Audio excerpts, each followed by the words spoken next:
ஒருத்தியம்மா கோலமயில் ராணி ஆடி வரும் பூங்கலசம் அழகிருக்கும் மேனி தேர் நடந்து தெருவில் வரும் ஊர்வலமா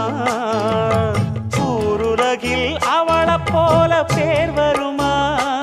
நல்ல பளிங்கு போல சிரிக்கும் மனச பறிக்கும் பவள விரிப்பு விளங்கிடாத இனிப்பு விவரம் புரிஞ்சிடாத துடிப்பு சந்திர ஜோதி வந்தது போல சுந்தர தேவி ஜொலிப்பு கலைவாணியோ ராணியோ அவள்தான் யாரோ சிலை மேனியோ தே